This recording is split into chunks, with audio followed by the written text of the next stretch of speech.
Good evening, ladies and gentlemen, and welcome to the Tollygunj Club. In its 125 years of existence, the club has had many avatars.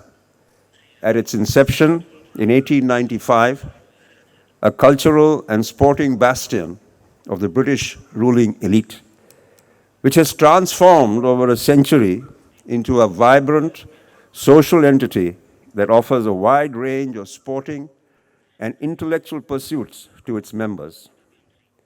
The club has played a role of being a forum to discuss and deliberate on issues that impact and concern us as citizens of India and of the globe. This evening is one such occasion. The subject, India, China, Pakistan conflicts corresponding to regional security and the effect on the economy. We would do well to recall and heed the immortal lines of George Santayana, who wrote, "Those who do not learn from the lessons of history are doomed to repeat it. Those who do not remember their past are condemned to repeat their mistakes."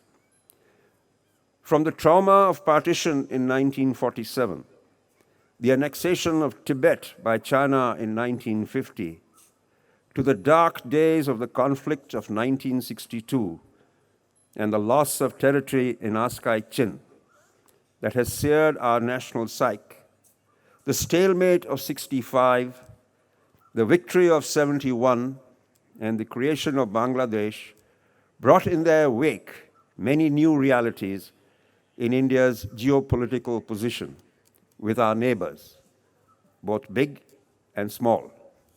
Realities that will impact us as a country in the present and in the future.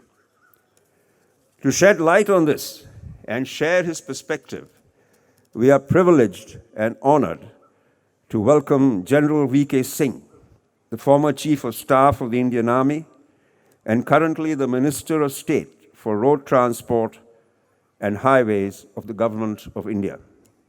Welcome, sir, and thank you for agreeing to being with us. We are truly obliged and delighted to welcome you back to your old club.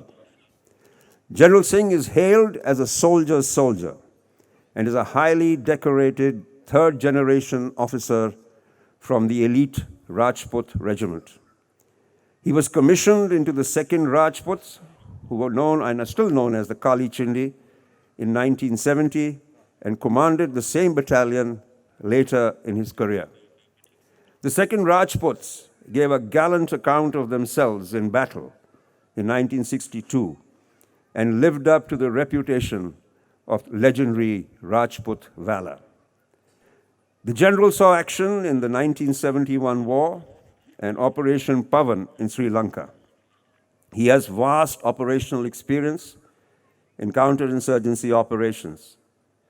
His illustrious military career includes being a graduate of the U.S. Rangers course, which makes him a commando, and the U.S. Army War College.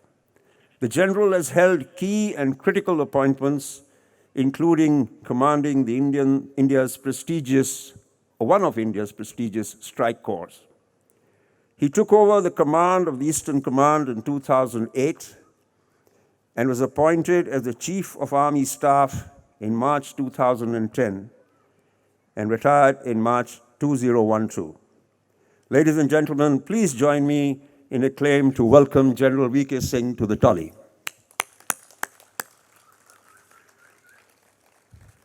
Ladies and gentlemen, this evening's event would not have been possible without the support and involvement of our member, Mr. Avijit Nandi Mazumdar, the editor-in-chief of the ANM News,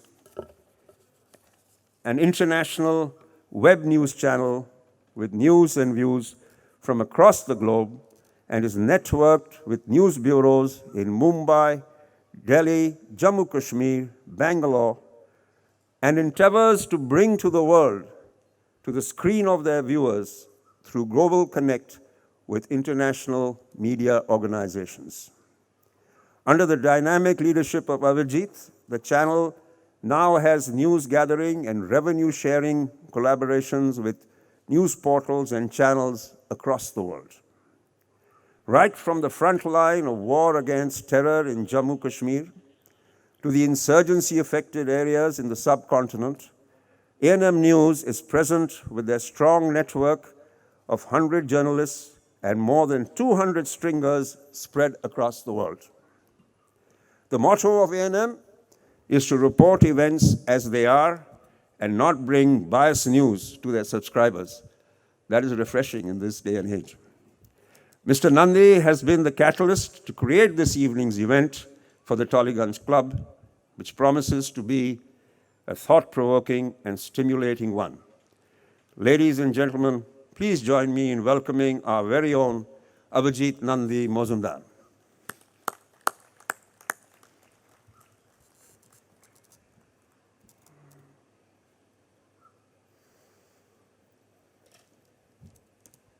It would be remiss of me if I did not, on behalf of the Tollygunge Club, extend a very warm welcome to the GOC Bengal area, Major General Satbir Singh.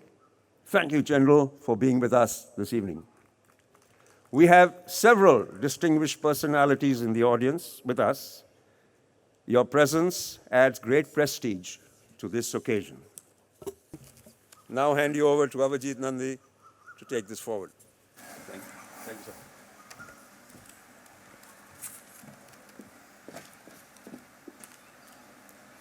you, sir. Thank you very much, Mr. Mukherjee, for this wonderful presentation and introduction. We are all honored. A very, very warm welcome to everybody here in Tollygunge Club. I'm a very proud member of the Tollygunge Club. And a very warm welcome to everybody around the world who is watching us. Welcome, everyone, to this special show that we are having here in the Tollygunge Club. Well, we have heard about a lot of things happening in India, China, Pakistan, and all this forefront. Before we kick off this program, I have a small little request because we're going to have it in this manner. How am I going to take it forward? I'm just letting it through. We are going to have a small interaction with me and General V.K. Singh. Of course, I've been interviewing him for a very long time, so it makes life easier for me. And then we're going to throw the house open. But please, no political questions. I'll really be very grateful to the honorable members of the Tollygunge Club and everybody here if you can please stick to the topic. I have promised General Singh, we have promised on behalf of the Tollygunge Club to General Singh that there will be no political questions asked today. So, we kick off with General Singh with the most burning topic of the day, India and China. Sir, first thing, honestly speaking, where do we stand now?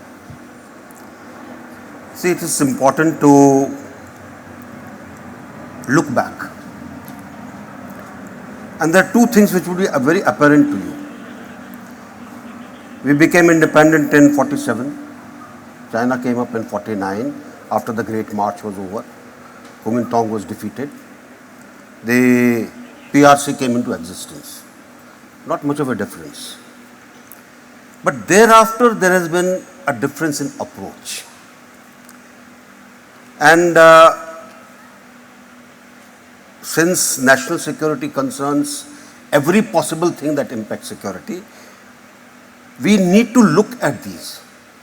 In India, the leadership that came up, imbued with the thoughts of non-violence, imbued with peace and harmony for everybody, imbued with looking at raising the standard of living of people.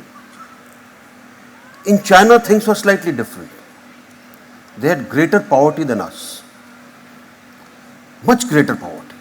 In fact, if somebody wants to get an idea of the type of poverty China had, I would recommend a book called Mao's Last Dancer. Read what type of poverty existed there. But they were more concerned on how the nation's borders are, Can they look back into the history and restore what many, many 100 years back they had, or they had notions of having? And therefore you find that 49 onwards, China's whole approach has been more militaristic as compared to India. But were you not prepared at that point of time? See, it is not that we were not prepared, but the leadership at that time, and I don't want to take names, but our Prime Minister at that time, his thinking was that we are a peaceful country, we have got no enemies, why should anybody be enemy with us? And therefore our borders are secure, we don't require military. Military is good for constructing houses, making roads. We don't actually require to guard our borders. Chinese on the other side said, no, this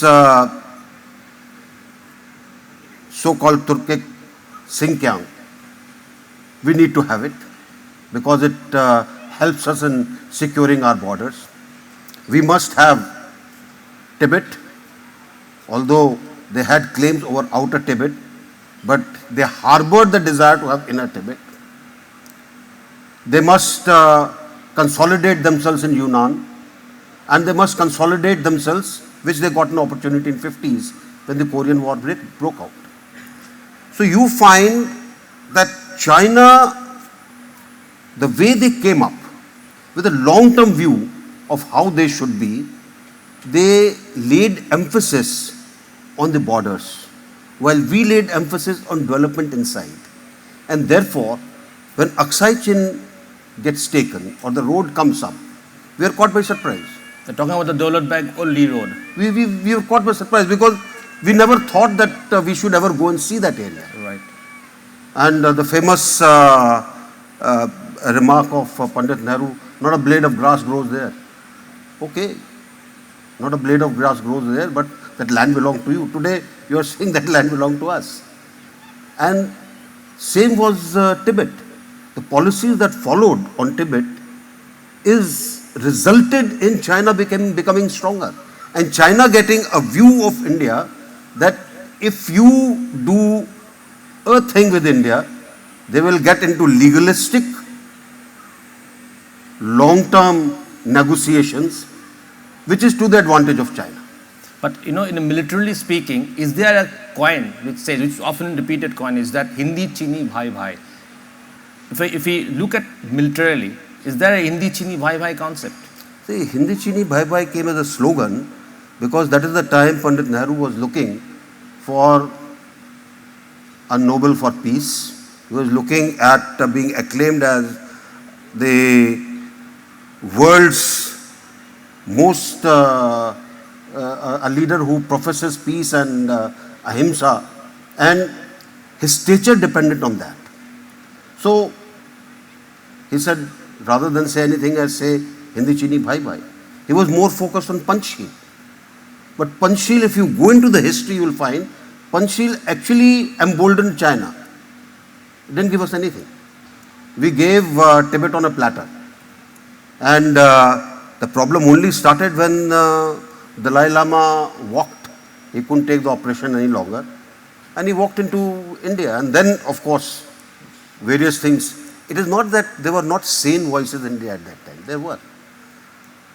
Patel was, for one, who predicted sometime in early 50s, before almost 3 months before he died, that China will be a threat for the future. But then when you're so obsessed with all other things, this was not seen. So there's a difference in approach. And unfortunately, with our approach, we were not able to look at the type of threat that will emanate from China. We have become wiser, but it is not that, but probably if we had become wiser earlier, maybe this threat wouldn't have come up. So Indian soldiers, we often believe, and you're very proud of Indian soldiers, Indian army, they tend to be much battle hardened than the Chinese. That's what the belief is. So I want to ask you, what went wrong in 1962 and how vis-a-vis this concept of Indian soldiers are more battle hardened than Chinese army? I mean, that's what they put it. How do you rate it? Many things went wrong. Right from 54 onwards, when Panchsheel was signed, you withdrew your garrisons that existed in Lhasa, in between in the valley between Sikkim and Bhutan, at Gyanse. They were all withdrawn. Tibet was handed over. And Chinese decided that this is the best opportunity they've got. Now juxtapose this with Korean War, where the Chinese participated. When you talk of battle hardening, it is experience that goes into that battle hardening. At that particular moment, soldier to soldier, the Indian soldier was good. But when you talk of formations and others who had participated in battle, you do find that the Chinese had people who actually were coming from combat zones. They knew what massing of artillery meant. They knew that it is automatics that matter. In our case, we were still wielding the good old 303 or the Lee Enfield as it is known as.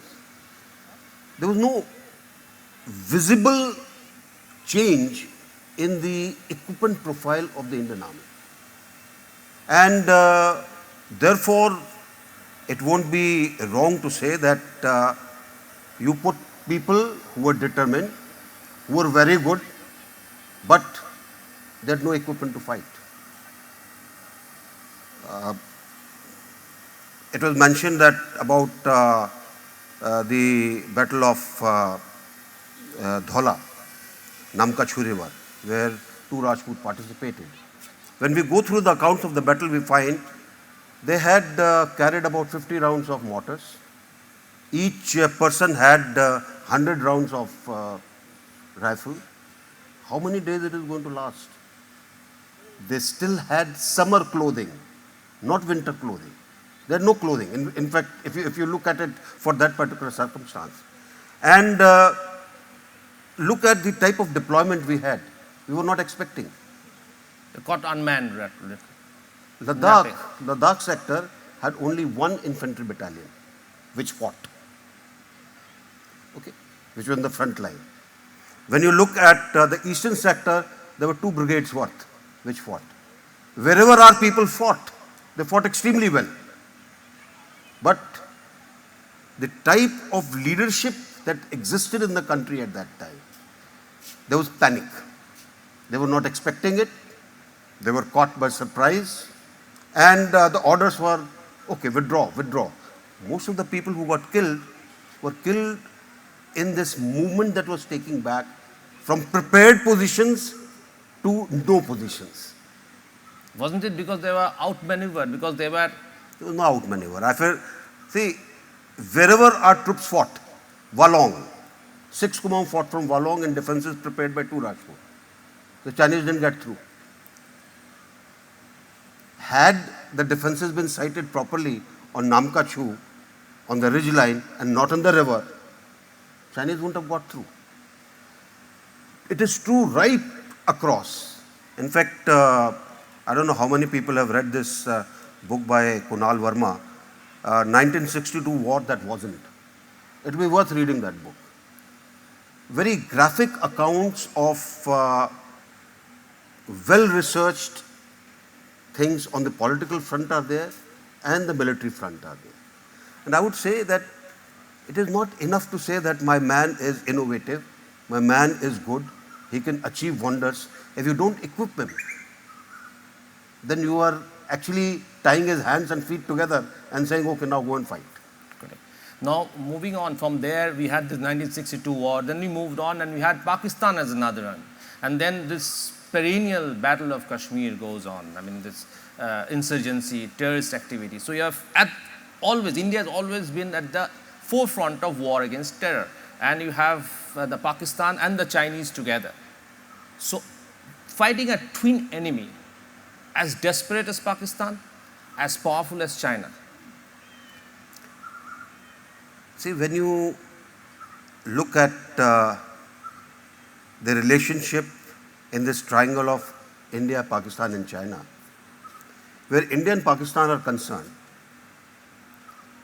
our relationship is based on 1947, on the bloodshed at that time, on the frustrations and enmity of that period, and the revenge mode to a certain extent on both the sides. We couldn't trust each other. Plus, Pakistan's quest that he must have the river waters which irrigate his land. I think India goes out out its way.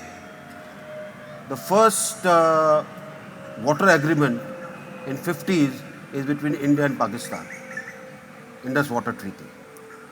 We promise rivers, these three rivers will be with you, these three will be with India, waters will be utilized accordingly. But that doesn't solve the problem. And the problem doesn't get solved for the simple reason that Pakistan, it is the military that tastes power. And when it tastes power, it realizes that if you do not create a bogey, if you do not create perpetual problem, then your existence is limited. So whether what happened in 48, what happened in 65, what happened in 71, what happened thereafter in Kargil, or what has happened as part of proxy war, it is all a psyche that our prominence, our power, our money, our loot comes from creating enmity with India.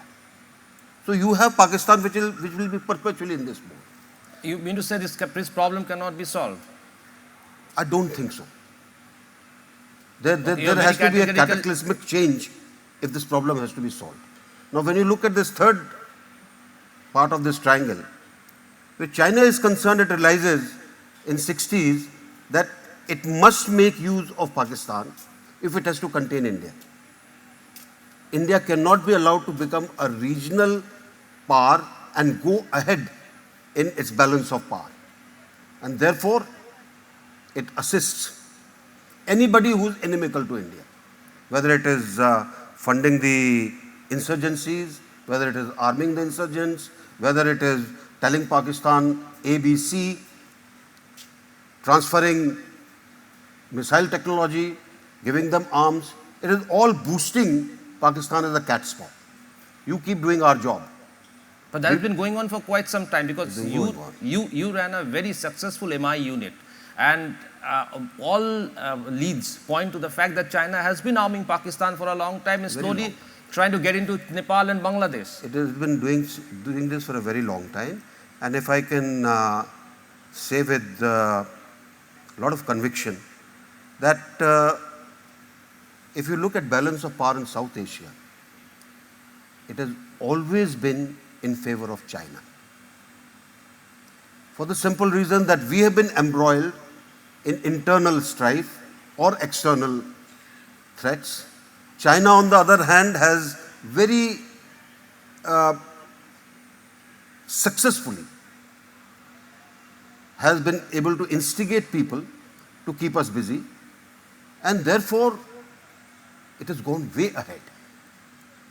The balance of power has been with it. And let's take the recent times.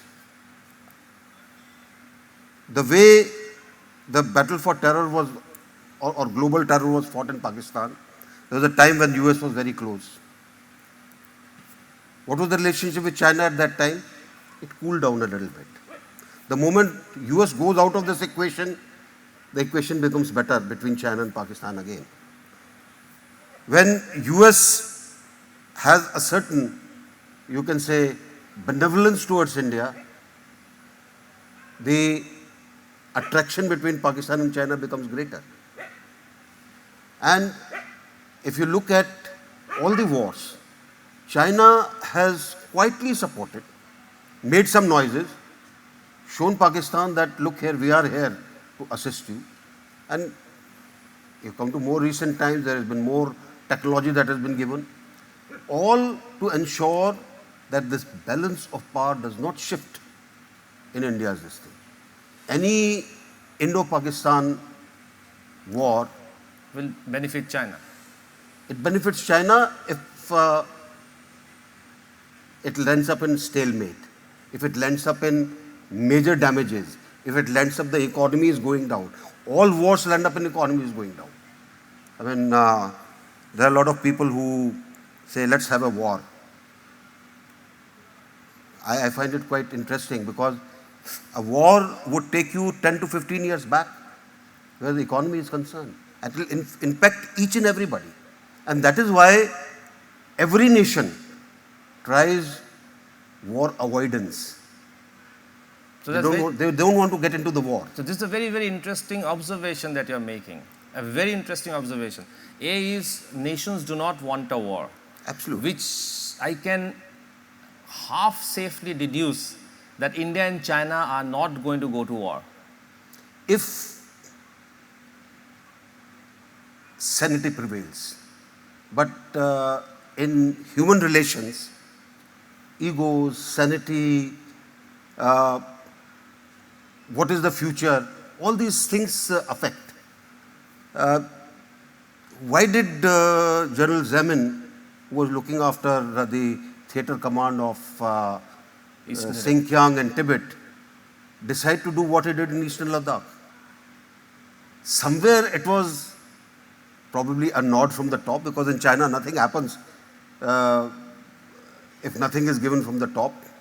Second, his personal ambition. He wanted to get into the Central Military Commission. So things did not move the way they should have moved. And for the first time, China found that it is not things which used to happen as usual. Indians have stuck to their ground. Not only stuck to their ground, they have decided, okay, you come here, I'll go there. Now they're sitting on Kailash range. After 62, this is the first time they're sitting on Kailash range. It is creating trouble out there. Absolutely. I'll come to that after showing a video. But then, once again, I just want to take one thing forward. Here, China is also getting into Nepal. China is also getting into Bangladesh in a big way. So, Pakistan, Nepal, Bangladesh.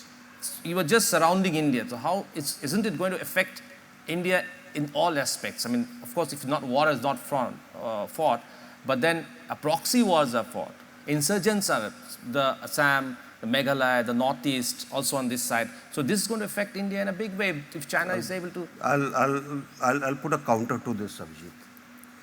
If India has excellent relations with Vietnam, and it has military relations, if it has excellent relations with Japan, if it is very close to Mongolia, if it creates better linkages with Kazakhstan, Kyrgyzstan, Tajikistan, who's surrounded?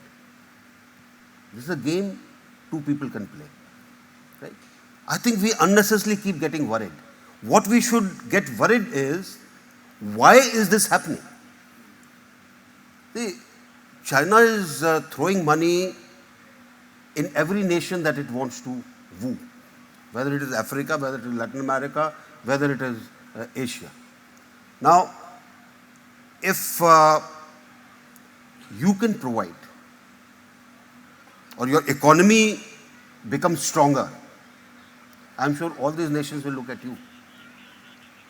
So our concentration has to be on economy. Our concentration has to be on our leadership to leadership linkages, people to people contacts. It's like elections. A lot of people take money but still vote for the other party. Okay. Absolutely. So, but again, here you mentioned a very interesting thing, which very reassuring, if I might say, that you mentioned about Kyrgyzstan, Kazakhstan, Vietnam. So it's what general feeling amongst the people of India is that we are surrounded by China and China is waging a proxy war. It's not so. We also have some ray at the end of the tunnel. So this is the airdropping of supplies that you saw in the 1962 war. We don't probably not do this, but Daulat Beg Oldie, the place where it happened and the para-dropping of the personnel there, still remains very, very important, isn't it, at this point because of the road which connects to the Karakoram? See, we have the Karakoram Pass, and about 7 or 8 kilometers below that, you have the Daulat Beg Oldie post. The area is totally barren. It is flat, except there are two hillocks, which in normal army parlance are called trig points. It's flat, very windy. We have a ALG out there, which has been upgraded. Today we can land our aircraft out there. In addition, earlier it used to take good about 15, 16, 20 days to walk up to Daulat Beg Oldie along the Shok River. We have made a road, so it doesn't take much time, and that is what was the point of worry where Eastern Ladakh was concerned for Chinese. They couldn't see the road. Every year this road used to be made and it used to get washed out. And they were very happy, believing that Indians are not good enough to make a road. But Indians not only made a road, but a beautiful road to Daulat Beg Oldie. We have also planned to make a road over the Remo group of glaciers, which comes from the other side. It is shorter from Sasoma area. But it is a difficult task to do. You can't construct roads over glaciers. And the project still hangs somewhere, but I think it is difficult to materialize that particular route. Our aim has been to connect all these. See, there was an old philosophy that used to exist. If you make a road up to the border, the enemy will come. I can say a defeatist mentality. I think somewhere it has changed.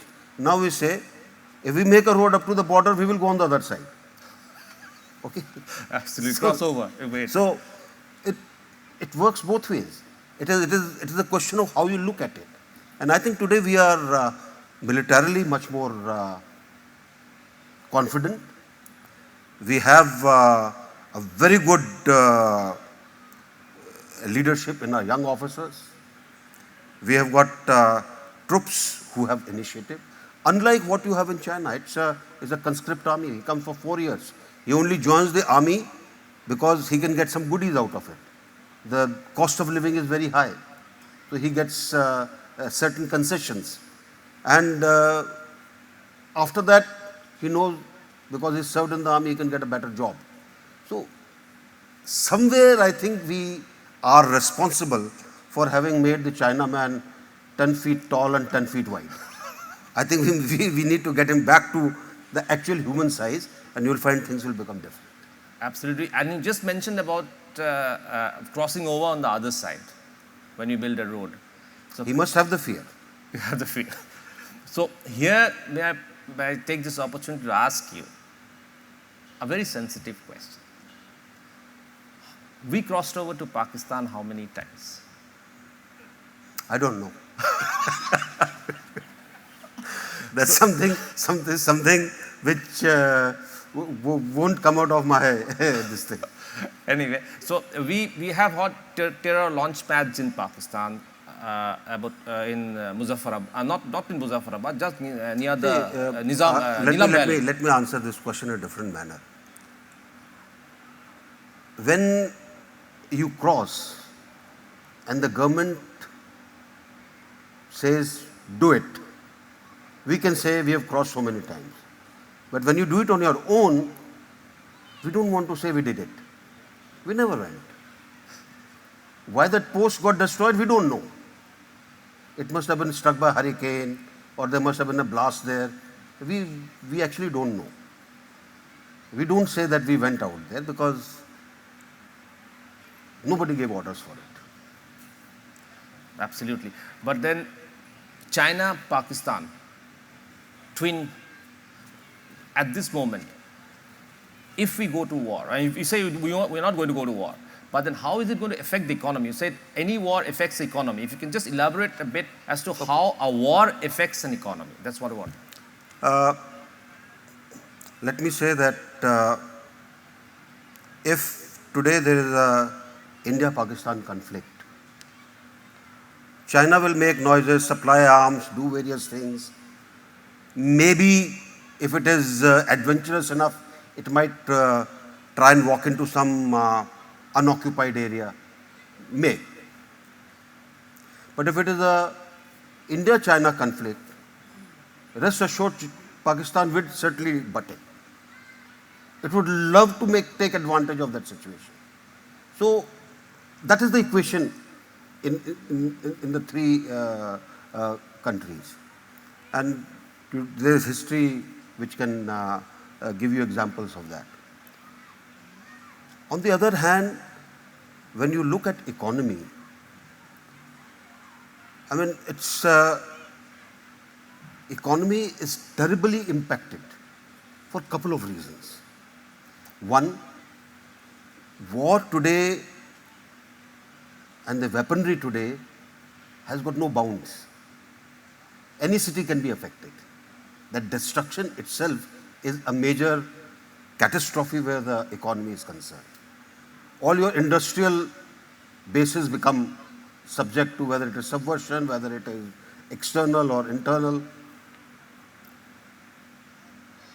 The war zone, like what happened in during Parakram time, the Lloyd's raises its premium on insurance. Who is going to come to India with that high premium? Today, in this globally linked economy, everything gets affected. Everything. I mean, today, even today, after COVID, the shipping companies have raised their prices. Now, if let's say there was a warlike condition and the insurance premium and other things go up, the cost of bringing in goods becomes too high. All that is a drain, right? And weapons and ammunition Purchase. cost money. So a defense budget is, Whether you produce or you you buy, it costs money. Each missile has got the type of missiles that we use. Each one is costly. It is not so, it looks very good in photographs, but the cost is quite a lot. I mean, each BrahMos is almost the cost of a Tomahawk. It's costly. Each armor-piercing, discarding Sabo APDS anti-tank ammunition is costing something like $5,000. Now, when you're fighting, you're not counting as to how many rounds you've fired. Where does this money come from? So the economy is seriously impacted. And that's why I said, you go 10 to 15 years back. and then, at the moment when you go back, when you look at your tenure, during your tenure as the army chief, so I'd just like to ask one question as to what are the most major decisions regarding China and Pakistan that you took? See, each decision that you take, one of the major decisions we took was on what we should do with our artillery. Our artillery was old, like many other things that were old. But I think the work on artillery started. And I'll give you an example. It was here only in Kolkata, the Ordnance Factory Board is there. And Pallam Raju had come on a visit. I went with him. So there, I asked this question and I said, you got Bofors almost 20 years back. And Bofors was a technology transfer. So have you got the blueprints and all? And they said very proudly, yes, sir. Where are they kept? Sir, they're in the cupboard. 20 years they've been in cupboard. They've not produced anything. Now when you ask them, why haven't you done anything? Sir, nobody told us. Now with that attitude, you cannot go. So one of the decisions that we took right in the beginning of my tenure was how to sort this issue out. And that is how Dhanush came up based on the Bofors design, but with a different caliber altogether. We also went in for M777s. And please understand that when you are trying to get weapons and technology from outside, you will face tremendous hurdles, whether they are external sources or internal sources. Internal sources just requires somebody to write a letter saying, we smell corruption. And after that, many people can join the bandwagon and take out a march through the Park Street and say, Band karo. It's as simple as that. The whole thing comes to a stop. Inquiries happen, they'll carry on for a long time. The whole process gets stalled. And the second thing that we embarked on at that time was transformation of the army. I'm not very sure where it has been taken, but I think we laid a very good roadmap for almost for a period covering 8 to 10 years in which transformation of the army could have taken place. So are you satisfied right now with the way transformation is moving? Actually, I'm not in touch. That's why I said I really don't know what work has been done on that. Because, see, transformation or anything which you do with the armed forces, it has to be backed up by budget. And if you look at the defense budget in the last decade, it has been dwindling as percentage of GDP. Okay. I mean, we were about 1.5% or 1.75% of GDP. No, you cannot do anything. That's why you keep hearing these things, oh, pension bill has become higher. Why should it become higher? Every central government employee gets pension. Why is it that defense forces get segregated on this issue? Which means there's something drastically wrong in the thinking. And if you do not support modernization, if you do not support technology infusion, and all these cost money and backup, Make in India will happen. But Make in India has to be supported by technology coming in. I mean, if you have to improve your metallurgy, much more work has to be done.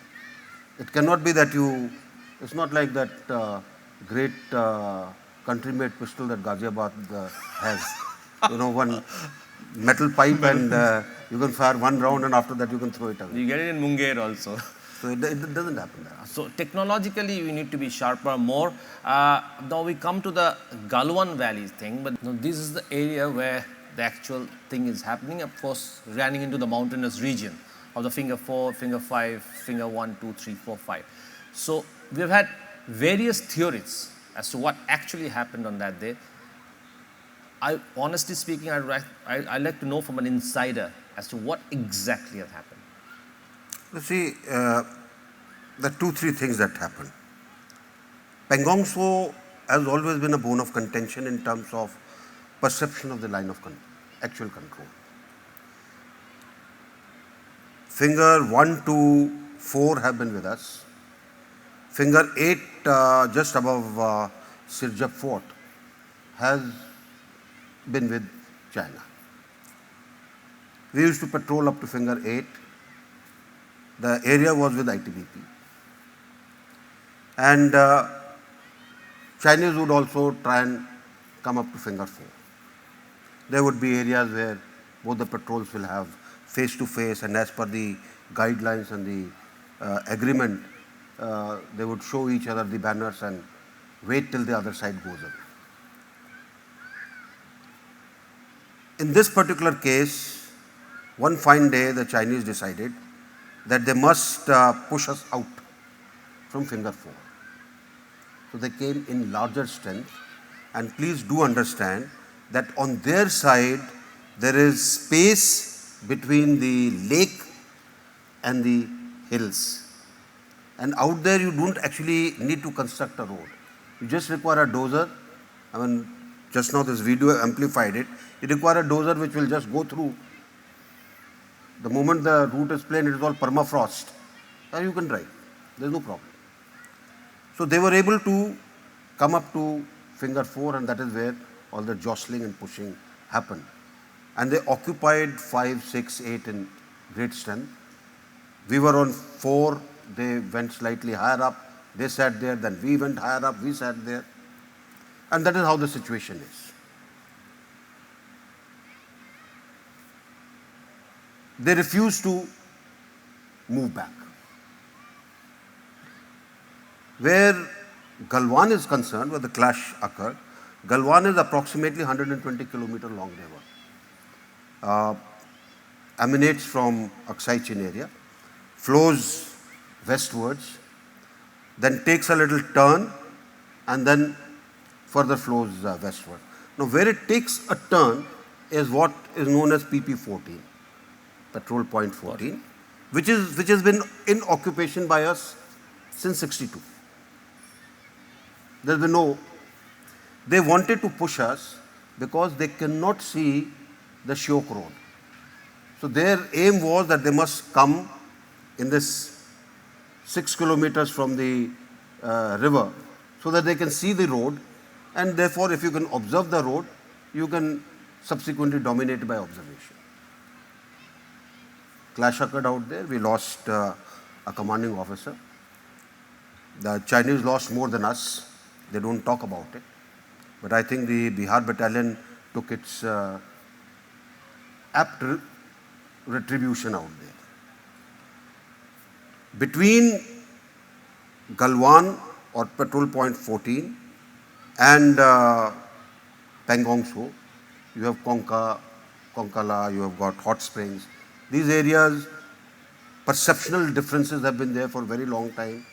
They come into a particular area, we tell them to go back. That also happened. Where Daulat Beg Oldi is concerned, there is no dispute on Daulat Beg Oldi, but when you come down to Dipsang area, there are again perceptual issues on that. That continues. So what was being touted that they have come so deep, etc., that's not so. It is only north of Pangong Tso. Since they did not go back and were also trying to occupy the heights south of Pangong Tso so that they could say, look here, this is the line of control. We occupied those heights on Kailash, which includes Zangla. We have gone there after 1962. And we have matched for whatever they wanted to, and they are stuck. And we are in a more advantageous position. So there hasn't been any major transgression on the Indian side, that's what you're saying? There is no major transgression. See, transgression is there because the line of actual control was given to us by Chow En Lai in 1959 in a map which was this big. Map of India was this big. On that map of India, there was a line drawn in Ladakh saying this is our line. Now, how do you interpret that line? From a map, when you start interpreting it, there will be problems. And that is why with China we have a problem on perception of the line of actual control. The same exists on the Arunachal Pradesh side? All over. All over. Middle sector also, central sector also, your east also, and eastern Ladakh also. So these problems are because, and that is why these rules came into being and the agreement came into being, because you didn't want people to start firing and start a war. So elaborate procedure was laid down. There is a procedure for flag meeting, there is a procedure, there are areas fixed, it is called a border personal meeting.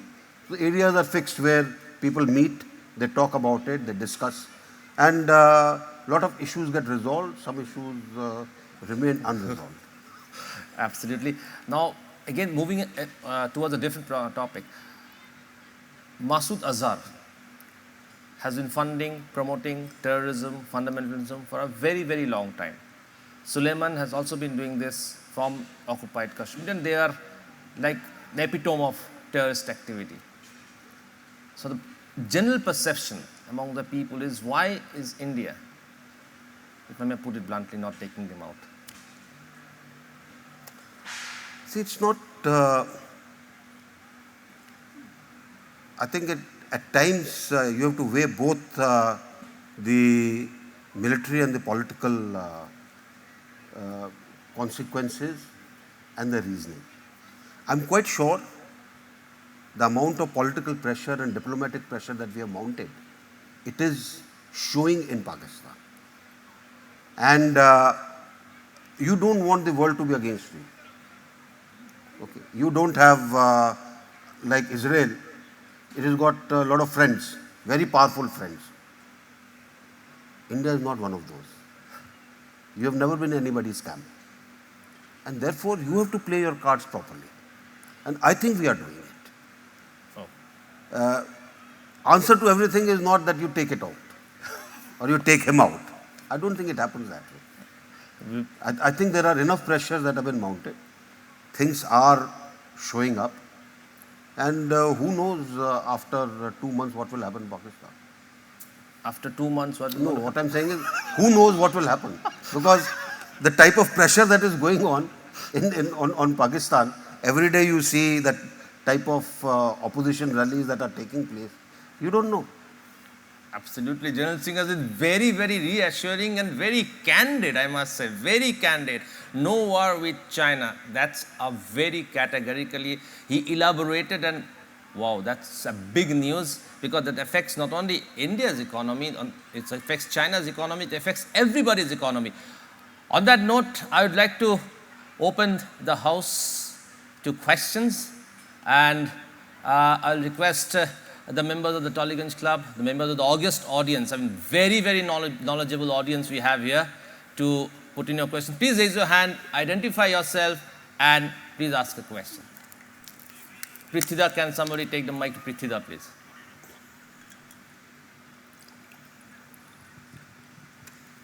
It's difficult for me to see, so if somebody can really raise hands, I'll be very grateful. Thank you. Hello, I'm Prithvi Chaudhary. I think I'm one of probably the living member of the forces who was deployed in 1962, and I was sent, or I would say I was airdropped at the Chipchap River near Daulat Beg Oldi. I'm still living. I'm 83 years old, and I still remember my days shivering. But fortunately, I had all my gears from my mountaineering experiences, so I survived. I would like to ask one small question. You see, now it has become very important for us to protect the Aksai Chin area, particularly the area where we are at the moment positioned. Now, why is it that China is trying to provoke in that particular area? My feeling is that the China is doing so to sort of take advantage of, I would say, strategic positions to protect the Karakoram highway, which goes right from Xinjiang through Kunjrep Pass into Gilgit and then on to the Karachi port. They have made fantastic road. I traveled about 5 years back twice. And I went right up to the Karakoram Pass and I have seen the conditions of the road they have built.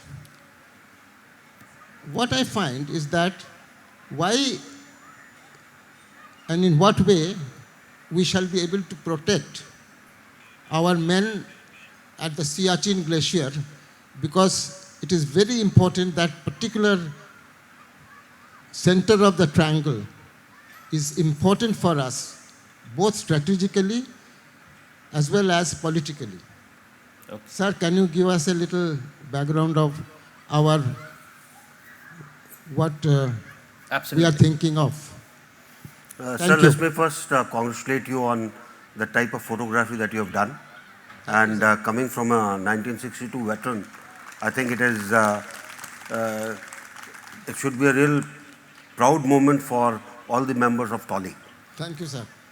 There are 2-3 things that I would like to emphasize from what you have said so far.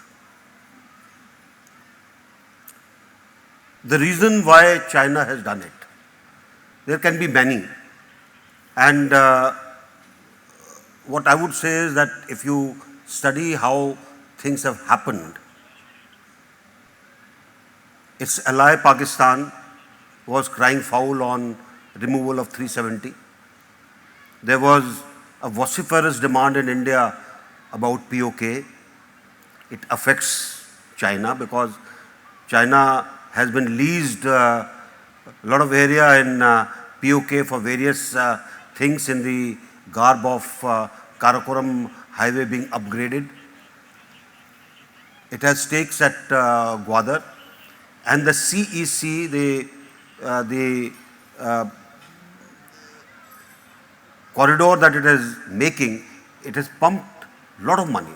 Maximum amount of money has been pumped in Pakistan to get this corridor through as part of the economic revival that China is looking at.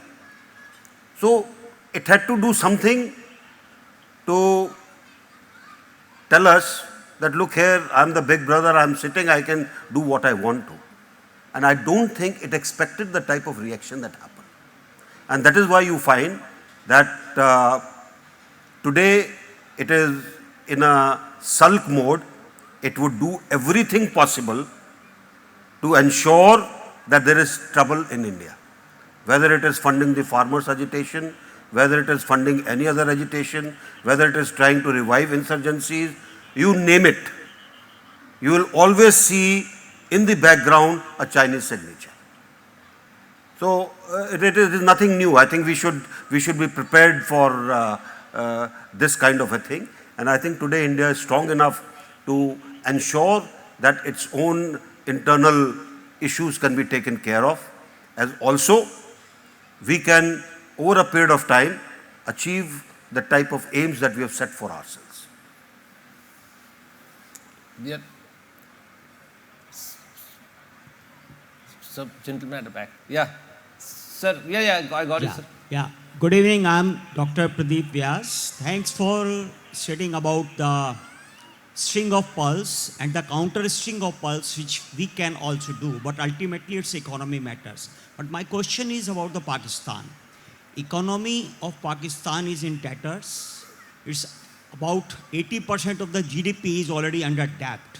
So a country with this type of things and with the disturbances which are going on, I see it a perpetual problem for India, because a healthy neighbor can always be a good neighbor. But a disturbed country with the 1971 strings and the current economy and then the belief that they have to create disturbance for the India, how we overcome this future disturbed state of Pakistan, which is going from bad to worst? See, where Pakistan's economy is concerned, I think it will go further down because of the type of policies and the credits that they have taken from various countries. It's a economy which is surviving on borrowed money, and somewhere I think it will show. The other thing is, it is important for us to understand this. Why does the PM put his bid on so-called Atmanirbhar Bharat, or self-reliance, revival of innovativeness in India? India is a very innovative country, but somewhere I think we became used to status quo. You look at some of the items that you find get made in China. A lot of innovativeness in it. But in our case, we are quite happy. We are very happy to see, okay, this comes from China, so we can buy it because it is cheap. And that is what has killed our innovativeness in industry. if we do not revive this spirit, mind you, our economy cannot overtake what we are looking at an economy like China. And I'll say that there are a lot of industrialists and people who deal in the industries out here. It is all on you. How you go forward. Please look at the example of Japan after Second World War. A Japan that was that had seen nuclear devastation, a Japan that had surrendered, Japan that was in doldrums, and they had the American general who was looking after the affairs of Japan, MacArthur, who brought in people, the best brains, who probably were not accepted in the US. He brought them to Japan, and one of them was the one who used to teach quality control. The Japanese took to it, and in a decade from 45, they are the ones whose quality made a mark in the world. We changed over, most of us, I mean anybody who's dealt in photography, we started changing over from the ground glass lenses that the Germans used to make to polished glass lenses that the Japanese made. And today, Japan is the world leader, whether it is electronics, whether it is optics, whether you name a thing. So I think there is a lot that rests on us. And if your economy goes up, that is what matters. Where others are, it doesn't make a difference. I think that economy is what will give us the strength to face any challenges that will be in the future. Yeah, sir in front. Sir in front. Microphone.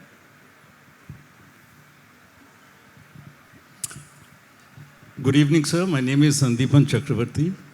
I have a very small question to ask on present and future. From what I understand, that the future wars will not be fought between a soldier and a soldier.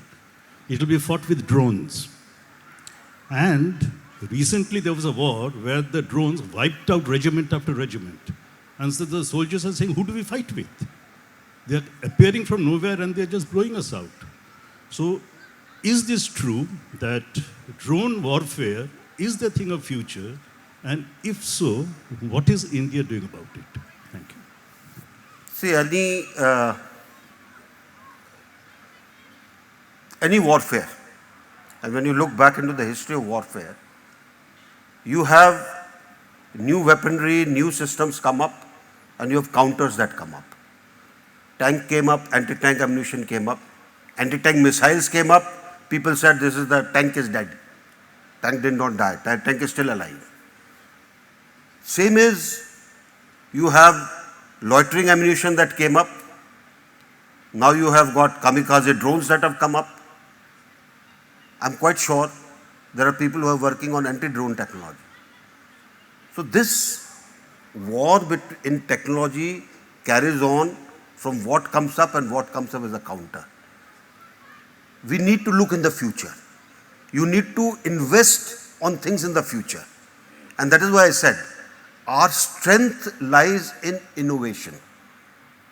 Everything doesn't have to come from outside. After all, when you look at the most common drone that you find in social occasions, the quad, that was made by a student of second year in Delhi Technical University, the one that got exhibited in the movie called Three Idiots. After that, suddenly you find this type of drones everywhere, all over the world. They sold the commercial rights. I think we need to look at what is going to impact. And when you look at warfares, you look at impact, you look at technology, you want to look at the effect which will be psychologically visible if you use a particular thing. And I'm sure there are enough people and institutions who are working on various things to ensure that we remain in technology in the forefront. So I just want to take his question a little forward. do we or do our country invest in technology? Are you looking at a more technological warfare in future? See, warfare is going to become more technological. I mean, that's why I said you take what was in Second World War and what is today. It's changed. I mean, today you are into lasers and all kinds of other things. It is going to change. And a country that does not invest, then we'll be in the 62 condition. We'll have Lee Enfields and somebody will have automatics. You can't have that state. Next, yeah. Akshay, I think. Hi, Mr. VK Singh. My name is Akshay Sharma, and since we were talking about technology, I'm a data analyst based in Toronto, so I had a similar question for you. Before I even ask the question, first of all, thank you for taking the time to come today because it's really nice to learn so much from your experience. Everything that I normally get to hear on these issues comes from WhatsApp forward, so I really can't trust the authenticity. But my question is that if you look at the current state of affairs today, India is a massive importer of Chinese technology. The mobile phones that we buy, they're all made in China. The apps that we download, they're all, some in China invests in all of them. Even the digital infrastructure in our country today is made by companies like ZTE and Huawei, which are all Chinese companies. And even the USA today refuses to work with these companies because of security concerns. I was reading a recent article which said that BSNL's 3G and 4G networks are almost 60% made by Chinese companies. So knowing everything that we do today about cybersecurity and the importance of securing our data, the way we're unwittingly helping Chinese companies set up base in our country, creating some kind of a digital Silk Road, do you think that India is actually helping China build a digital Trojan horse right now? And what are your thoughts on this entire area of cyberspace and cyber warfare? Thank you. Cyber warfare is one of the areas that everybody looks at it very seriously. Chinese threat has been known for a very long time. The unfortunate part is that a country like India, which was known as the hub of all software, our people go abroad and create various things, but within India, somehow this innovativeness went out. People who created Hotmail at that particular time, Samir Bhatia, people haven't followed him. No, it is today's professionals who have to do it. And I think there is enough encouragement that is being given to revive that innovative spirit, whether it is tinkering labs or whatever it is, whether it is startups. I think enough opportunities are being given. Till the time we don't do it, we'll keep importing it. And when you import, it comes with a warning sign that your data is going to go out. And data is the oil of the future. The more it goes out, more somebody else gets benefited. So there is a need for all of us to look at it more seriously. And it is not that we cannot do it. I think we have got enough youngsters who are doing tremendous amount of job. I know a youngster who had come to me from Bangalore with a electric scooter. It was more of a intercity movement, the type that children use. So I said, what battery does it use? He said, it doesn't use a lithium battery. Now, that youngster was already thinking that lithium, most of the mines have been captured or are on the payroll of China. He said, I don't want to use lithium. Now, that is the type of thinking that is needed. I hope I have answered you.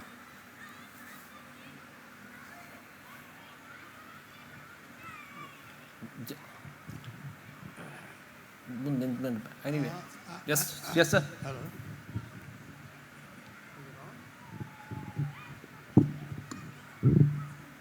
You're on, you can ask your question. Hello. Sorry, firstly, I have to be excused to standing out. I have got the problem in my foot. We can't hear you. Can you please? Hello. Yeah. We can hear you now. Firstly, may I be excused that my standing for a long is slightly difficult with my physical inability. No problem. I may be permitted to speaking to you while sitting there. I have two comments in your deliberation. You are giving the example of Japan. After the war, we know that the ravaged war country was flattened. There was nothing left. Japan opened the door to the world for everything, technology, health, everything. At the same time, we shut the door. We followed the socialism. Socialism means, as Mr. Jadita says, socialism bureaucracy and the loss of freedom of economic freedom of many. And I don't have to tell you, you probably will be fully aware. The first 15 or 20 years, first 15 years probably are done well in the agricultural sector. Thereafter, in our industry, what happened to that?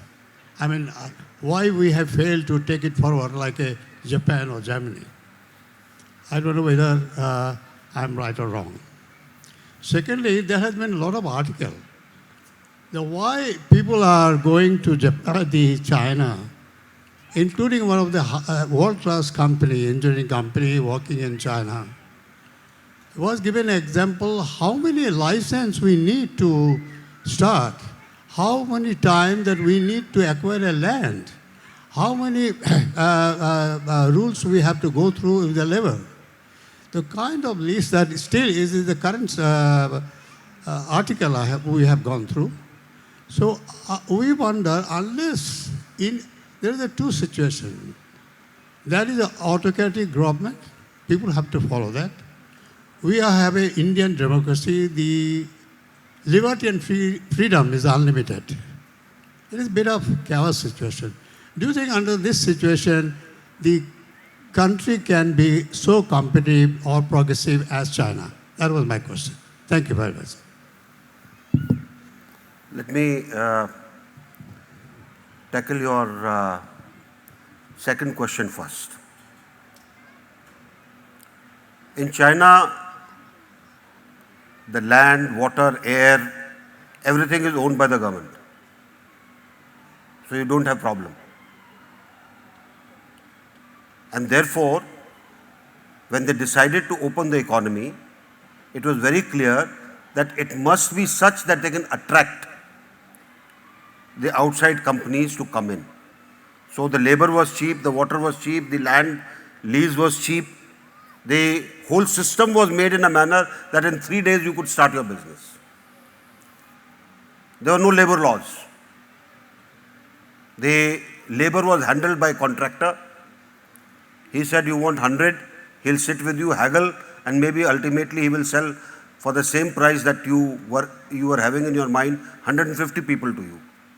He'll provide food to them, he'll provide a bicycle to them to come to the factory and work. And they will work for as many hours you want, not just 8 hours. Now, in a democracy, this is not possible. Because you have got labor laws, you have got unions which watch like vultures as to where there is a chink so that they can extract money. And you have got an outdated system in which slowly is being overhauled. Overhauling takes time, where to start a business, it might take you 3 years with all the permissions required. If you want to take land with today's laws, it's even more problematic.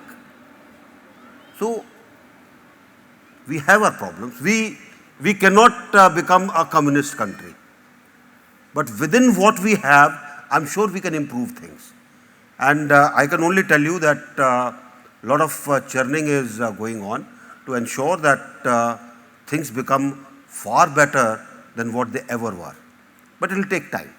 It is not something, because even bureaucracy, when you want to change, if a bureaucracy is used to a system, if you want to change them from that system to a more efficient system in which what fruits they were getting, they don't get, obviously there'll be a little bit of opposition. Similarly, what you said about opening the economy, see, there's a balance again that has to be struck. Do you want people to take over your industry, or you want your people to become strong enough to compete with the world? There are two things you have to weigh.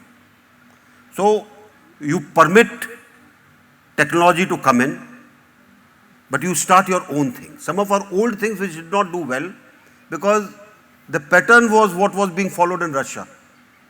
They were manpower intensive. That's why today they are not economical. Today when you put a steel plant, the efficiency is judged in how many people you employ for 1 ton of steel. The earlier plants did not look at this, and therefore the technology has become older, your steel has become costlier. When the Americans transferred all their steel industry for manufacturing into China, what they set up out there was the latest, and that's why steel is cheap in China. It can manufacture much more cheaply than what anybody else can do. Labor is cheap. There are no environmental laws that they have to follow. So everything comes at a price. Maybe the consequences of all this we will see after 20, 30, 40 years in China. But till then, to compete with them, we have to use our own innovativeness. We have to use technology. We have to, I was told by a person who ran a steel plant, it's very difficult to change to a newer technology because it is very costly. Now, we have to find a way for that. If you don't change, then we will remain into the rut in which we were. I hope I've given you some answers. So, gentleman in the middle.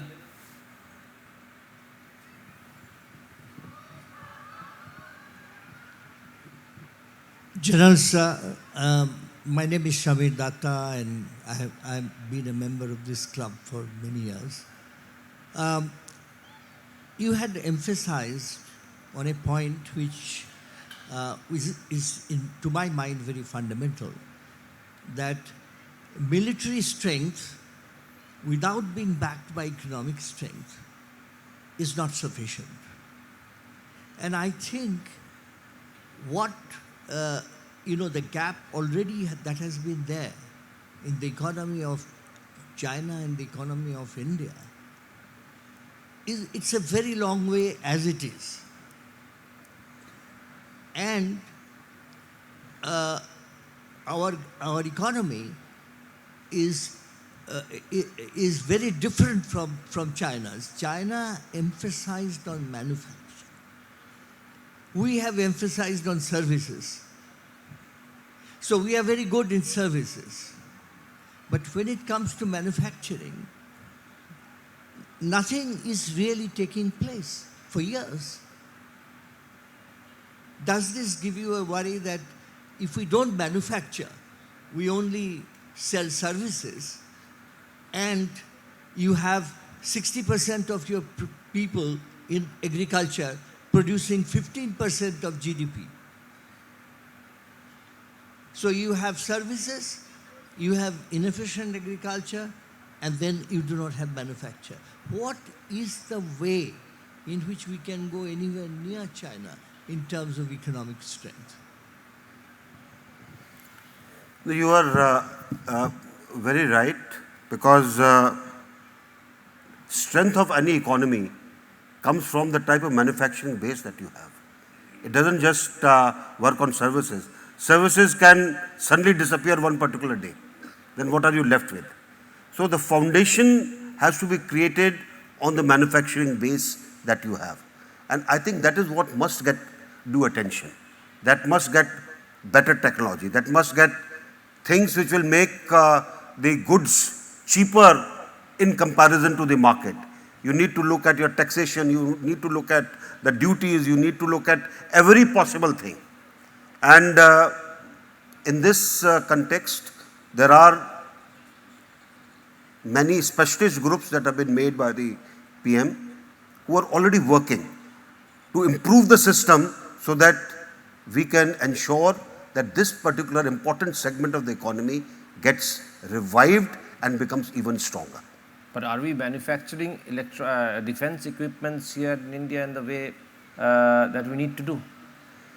See, we have never, there was a time in history when you could make very good things. But I think subsequently, when the East India Company came in, they ensured that all this just disappeared. Today, modern technology, which has to be incorporated in it, you have to do a joint venture or you have to buy the technology and set up a plant accordingly. Any defense equipment, the ethos to set in takes time. I mean, take some of the European nations which manufacture small arms, whether they were hunting guns or whether they were pistols or they were, other rifles that they made. You find every year they are improving. In our case, it doesn't happen. In our case, Ishapur took 20 years to make the INSAS. And after that, they stopped working because nobody told them to do anything more than that. It doesn't work that way. So, it is the approach has to change, technology has to be infused, and maybe we start with joint venture. After all, what is BrahMos? BrahMos is a joint venture. The Russians are happy, the Indians are happy. The weapon is very good. Everybody is happy. Can that be the model? I don't know. Can that be the model? I'm saying, if tomorrow somebody comes and starts manufacturing with you, you will gain the experience. Yes. You will have people trained. If a submarine requires specialist type of welding, you need people to be trained for that. For that, somebody has to come and work with you, or you have to send people out for training. True. And the more you manufacture, you generate employment also. It's a wider perspective and you can generate direct Absolutely. and indirect employment. Yes, sir. Sai, can somebody take the microphone? Yeah. Good evening, gentlemen. My name is Dhruva Mukherjee. I'm a member of the club, and I also dabble in military history. Coming back to Kashmir, as a citizen of this country, would I be amiss in saying that our focus on the western front of Kashmir made the eastern Ladakh area a forgotten frontier and Aksai Chin a forfeited piece of real estate?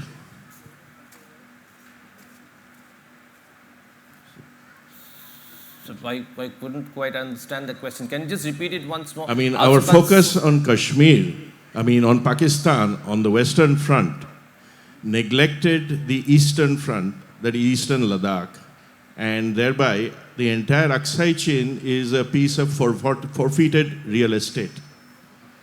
Not really. See, Aksai Chin, you lost out not because of Kashmir, you lost out because of the vision at that time.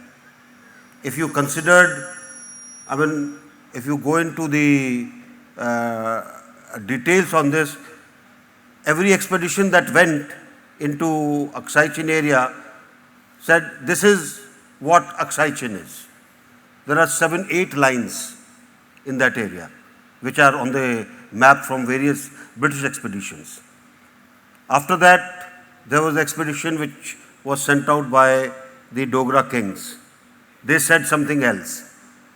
That area, we never made an effort in that era to find out where did our borders actually rest. We accepted what was given to us. And there was no inclination to check what is there. Today, when you look at that map, it is quite clear that Aksai Chin is the only area through which a road joining Xinjiang and Tibet will come through. Because on the other side, you have got the Taklamakan desert. No road will go through that. So, it is not that you neglected something.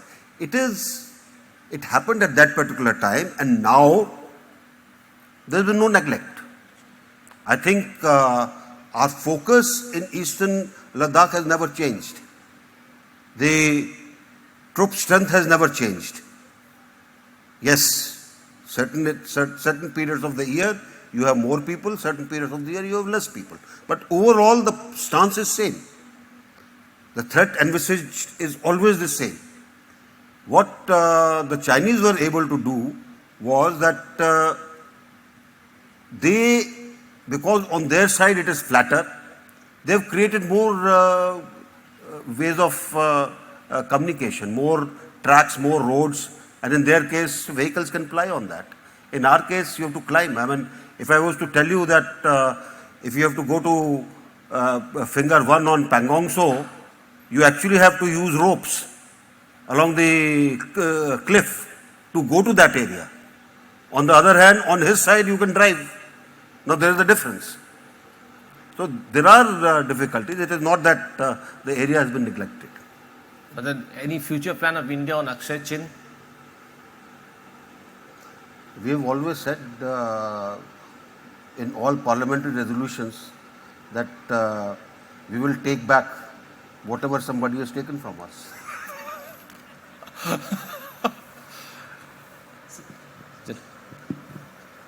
Good evening, General. My name is Anjan Sengupta.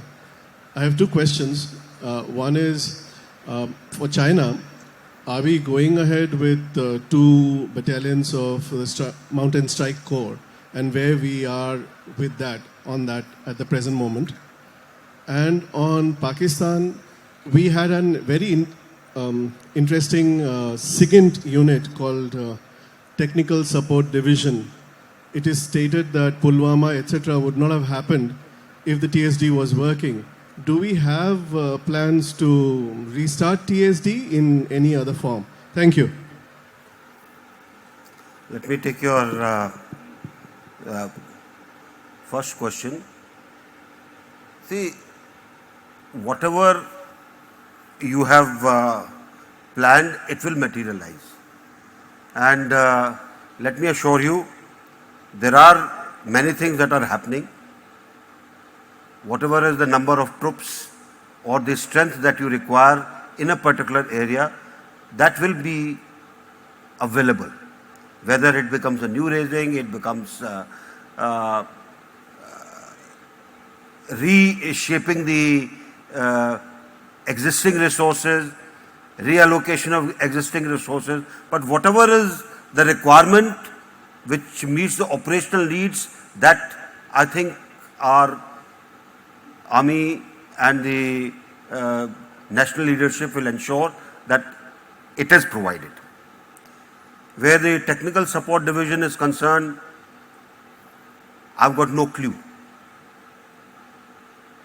I can't say whether it will come up, whether it will not come up. It was a unit which was raised for certain tasks. Why it went away, I've got no clue on that. But would Pulwama have been avoided if that unit was there? I don't know. The unit was no longer existing at that time. Okay.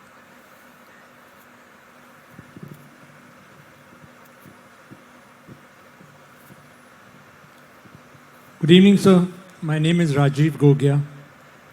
Thank you for enlightening us on so many issues which we were not aware of.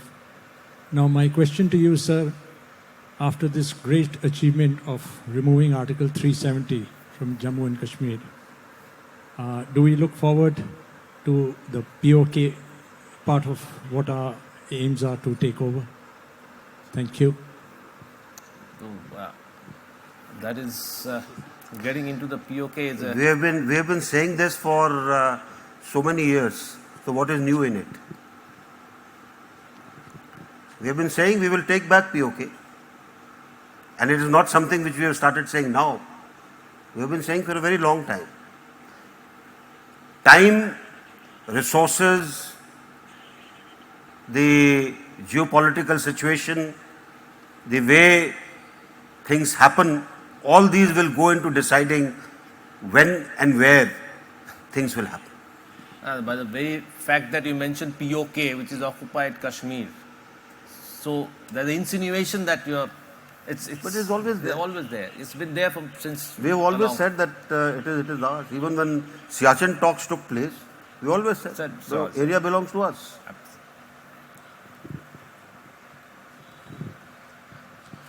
Hi, good evening. My name is Sharon Banerjee, and I am a PhD student in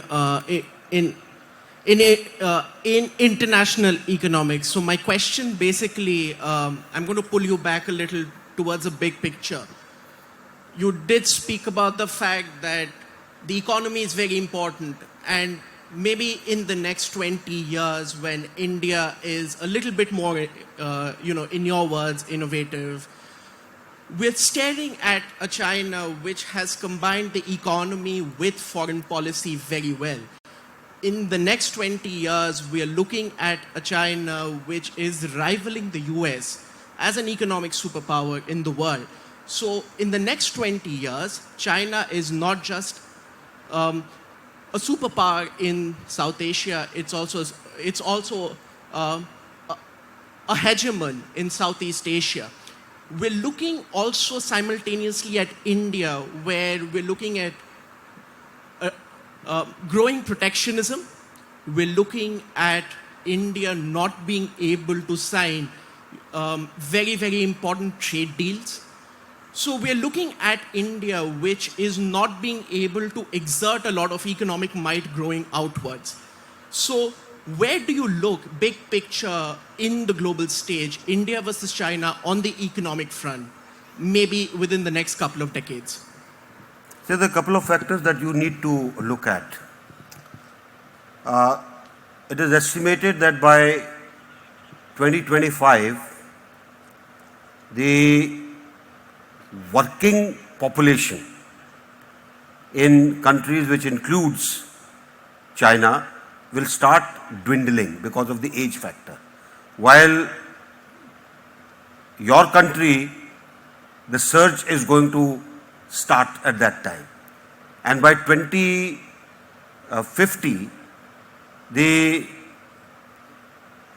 workforce available in India will be available to take on many things outside the country. With this, you need to look at how exactly Indian economy will boost itself. It's not what the present system is. You have got to change the status quo. If you do not change the status quo, we will remain where we are.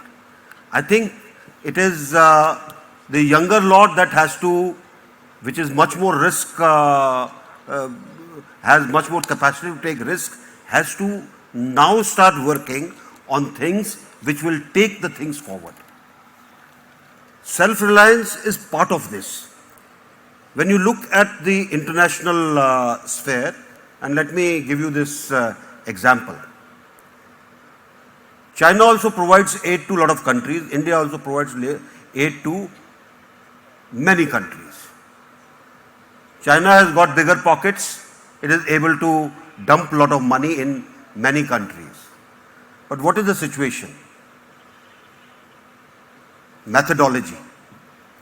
China's methodology is, it will say, go to country A and say, okay, I can give you $2 billion. I'll make a huge office block here. And it will be written made in China, so that the moment you land at the airport, you are able to see, huge. It gets its own labor, mostly conscripted or prison labor. It gets everything from nail to wood from China, nothing from that country. And after that, whatever is the expenditure, I think it is always lesser than what it is quoted. The bill goes to the country and they start paying the debt, and ultimately they get into a debt trap. What is our system? Our system, which is preferred by most of the countries in the world, they want India to help them. Our system is that we ask that country, what is it that you want for your people, which will help you in your overall development? They identify the project, we fund the project, They pick up an Indian company out of a list provided by us. They pick up that company. We don't tell them, pick up so and so.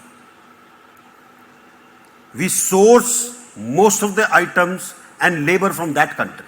That country benefits. And most of our projects which are in other countries, they are loved. Now, if your pockets become slightly more deeper, I'm quite sure your influence will also increase that much. So it's a question of how you play the game. And I think where the international field is concerned, you need to be quite aware as to what is needed where. Yes, being a country which is unitary in leadership, China has been able to look much far beyond us. In our case, everything starts changing after 5 years. That does affect. It affects the policies, it affects the orientation, it affects the general overall investment climate. But the very fact that today your FII has increased and it is at a record high level, there must be some reason as to why the world is investing in India. They are looking at India as a future, and large number of reports that I've seen, they are looking at Indian economy as a future engine of growth for the rest of the world. So we had a very grilling session. We'll have one more question, or maybe a couple of questions if you have anybody. Good evening, sir. I am Brigadier Ashwini Kumar. I have one short question, sir. Taking you back to the LAC issue which you dwelt on, sir. Sir, as you are aware that China is very keen to alter the status quo on the LAC.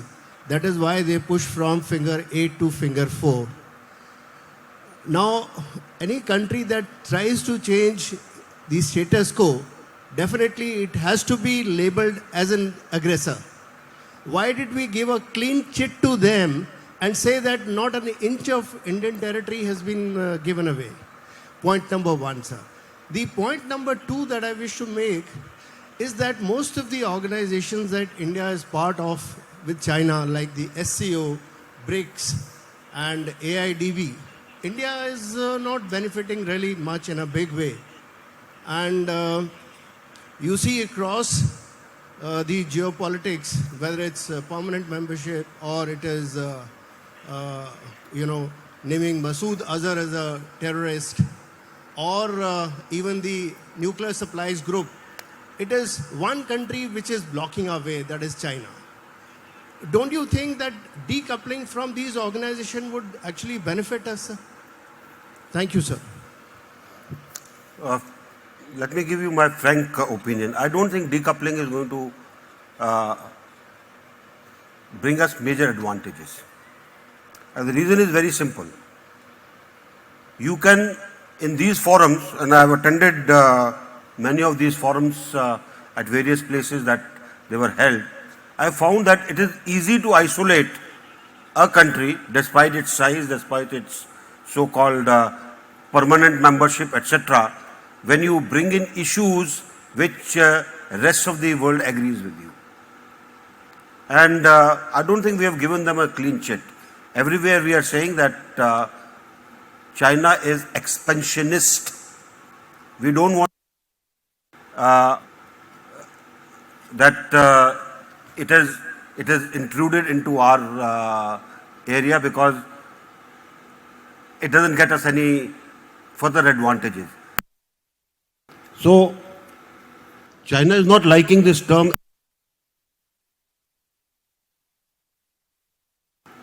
that has been put against them, and it is actually an issue that they are trying to tell everybody, whatever reports we are getting from the UN, that they are actually, the moment a country goes into explanation mode, I think it serves our purpose, because they have to explain why they are not expansionists, while we keep saying that they are expansionists. So I think diplomatically we are ensuring that what we want gets conveyed very rightly for various reasons. And reasons are also in terms of the type of linkages that China has created with some of the countries. And he asked another question, that the other one, they asked two questions. What is the first question?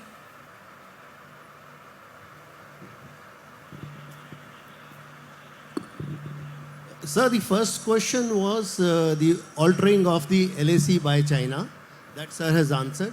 The second was decoupling. That too he has answered. Okay. If I have the permission to pose one more query, sir. Sir, if there is still scarcity of time, can you just, he is available after the program also. You can. Thank you very much. That's all. So we'll take last question from there. Gentleman there has been raising his hand for a long time. Somebody can hand over the mic to him.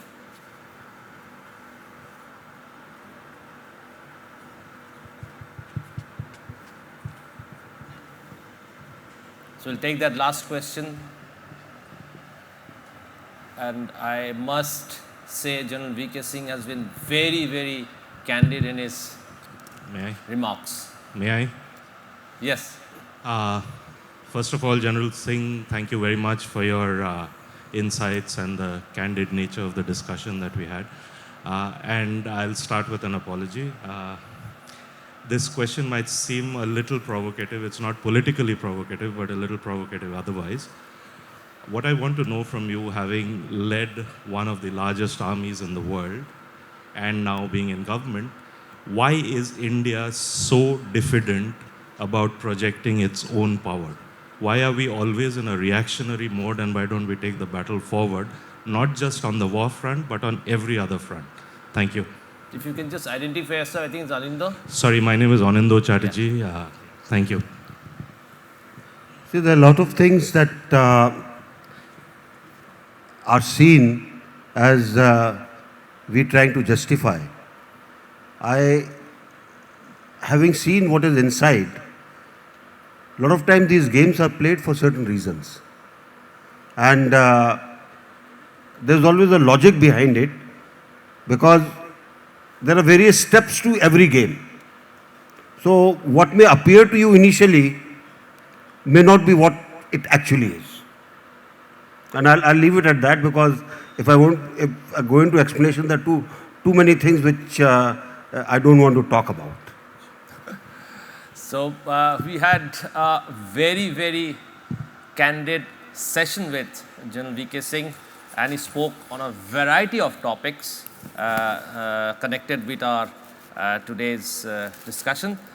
But then I had something very major to look forward to. Two very major things. One is there is no war with China. That's a major thing. And secondly, he hinted that something is going to happen in near future. So I request, and of course in the Pakistan context, and that was something which is music to a lot of people's ears all over the country, because China and Pakistan are two very thorny issues at the moment, as far as we are concerned, as far as the people of India are concerned. Now, request Mr. Anil Mukherjee, the Chief Managing Member of the Tollygunge Club. Of course, before I personally thank General V.K. Singh for being with us. On karo yaar. Hello. Hello. Can you hear me? Yeah. Okay. Ladies and gentlemen, that's been a fascinating session, stimulating, provocative at times, and certainly brought some very relevant issues. Technology, character, innovation, all of these are integral to India's growth, India's movement ahead. Thank you, sir, for really sparing your time so much. And Avijit, that was very well conducted. May I request the President, Dr. Ronin Roy, to come up to the dais, please.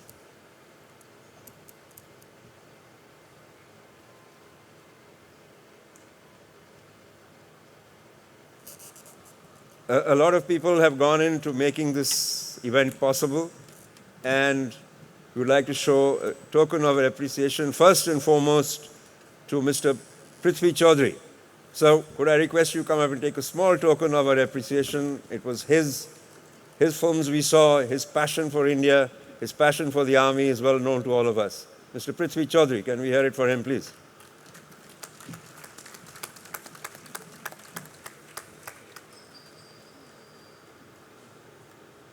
Mountaineer, photographer, painter. He's done some lovely sketches out there on Askai Chin, which we were discussing. Prithvi,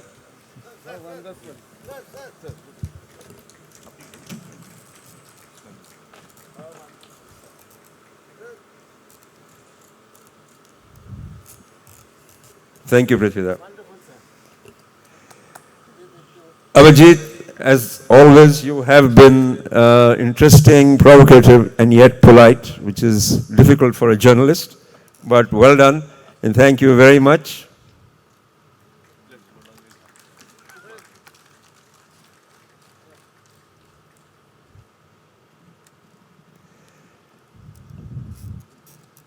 General, sir, we are really, really honored and delighted that you were with us and have spent so much time.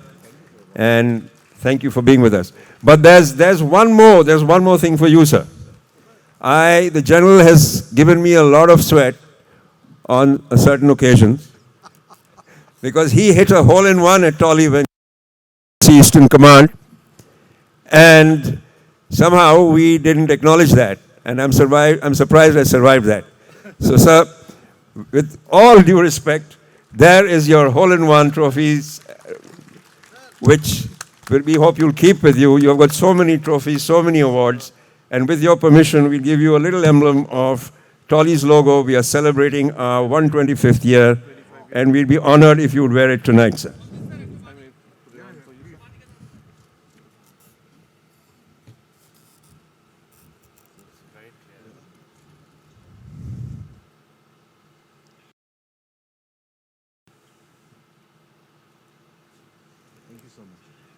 That's the Tolly logo on General V.K. Singh. Thank you, sir, for wearing it. Thank you very much for a lovely evening. Thank you, ladies and gentlemen, for being here with us tonight. Thank you so much. Good night.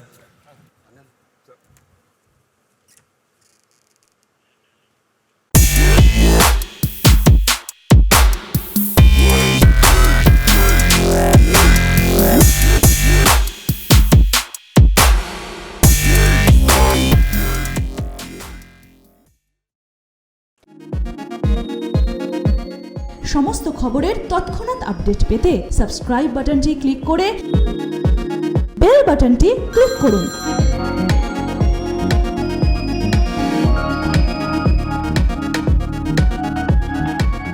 আরও খবরের update পেতে subscribe করুন আমাদের YouTube চ্যানেলটি আর bell আইকনে click করুন notifications পেতে।